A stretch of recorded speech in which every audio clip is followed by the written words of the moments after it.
सातारा जिल्हा परिषदेमध्ये आज सभापती पदाच्या निवडी पार पडत असताना एक मोठी बातमी समोर येत आहे।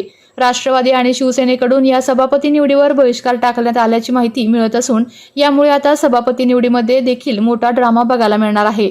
आज सातारा जिल्हा परिषदेमध्ये सभापती पदांच्या निवडी पार पडणार होत्या, मात्र अध्यक्षपदाच्या निवडीवेळी झालेला राडा आणि भाजपकडून राष्ट्रवादी आणि शिवसेनेचे सदस्य फोडल्याने मोठा गोंधळ झाला होता।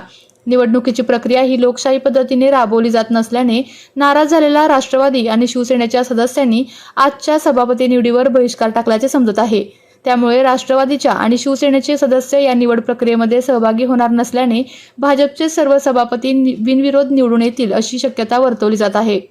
आपल्या तालुक्यातील जिल्ह्यातील बातम्या सर्वप्रथम पाहण्यासाठी आजच सातारा न्यूजला YouTube चॅनलवर सबस्क्राइब करा, लाईक करा, शेअर करा आणि बेल आयकॉन प्रेस करायला विसरू नका।